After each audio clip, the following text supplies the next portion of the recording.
What about this? He said that Bernie Sanders should run as an independent because he's been quote treated badly by the Democrats. I mean, just for our viewers to understand, if Bernie Sanders, in his wildest imagination, decided to do that, it would be next to impossible for him to get on the ballot as an independent, right? Well, he could. He just wouldn't be able to. You know, the later you wait, the harder it is. And so if Sanders decided today to get on the ballot, he possibly could get on, you know, a few dozen or a couple of dozen ballots across the country. The question is it worth his while? What Trump is doing here, though, this isn't about Bernie Sanders considering running as an independent. What Trump is doing is trying to set up another scenario that happened in 2000, like with Ralph Nader as a third-party candidate, taking votes away from Al Gore. And he's trying to suggest that maybe Sanders wants to think about this, because if Sanders got in, who would he be taking votes from? Not Donald Trump, but Hillary Clinton. And it would help Trump if he became the nominee and was running against Hillary Clinton.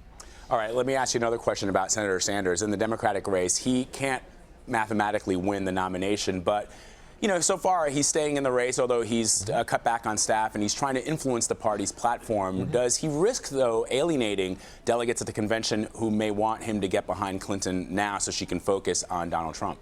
Well, that all depends on what happens between now and July. It depends on his demeanor. It depends on what he's saying, how he treats Clinton moving forward. Does he treat her like the presumptive nominee and sort of backs off the criticism that he has used against her in the hard fight for this nomination, or does he continue with what he's been doing on the trail? You know, Clinton would say, when she hit this point in 2008, she backed off criticizing Obama and started talking more about unifying. And then when she dropped out, she immediately got behind Obama and wasn't expecting anything in return.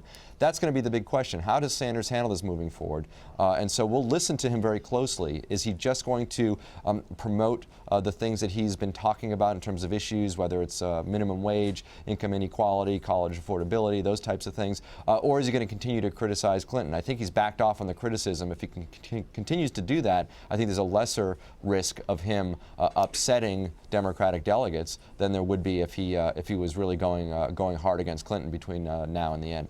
Steve, I have one last question before I let you go, and this is just out of curiosity. I think a lot of viewers would be interested to know as well. The name calling that Donald Trump uses on the campaign trail, Lion Ted, Little Marco Rubio, Crooked Hillary, are you seeing in the polling, in the numbers, that those names are sticking? Because in the past, we've had, for example, the Swift boating. We've had that whisper campaign against John McCain about children and things like that. And that's sort of happened behind the scenes. And candidates were generally above the fray when they were talking to reporters or when they were at debates. But is this name calling sticking? In other words, are people going to start to think of these candidates by the names that Donald Trump is calling them?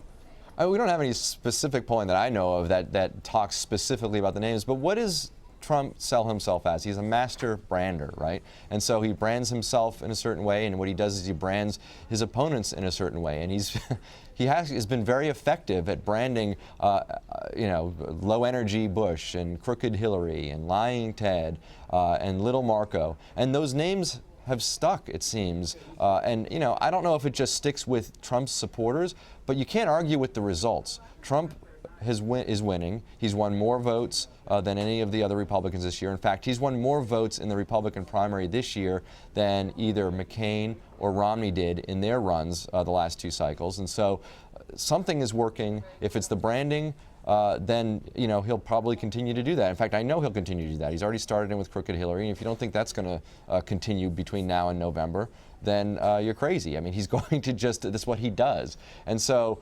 I'm interested to see how that works with the general electorate. There are going to be independents. There are going to be Democrats who are going to, you know, look at this guy as a candidate, as a nominee of the Republican Party, and as somebody that potentially they would be voting for in November. How does it play with those folks? It's playing pretty well with Republicans at this point, it seems.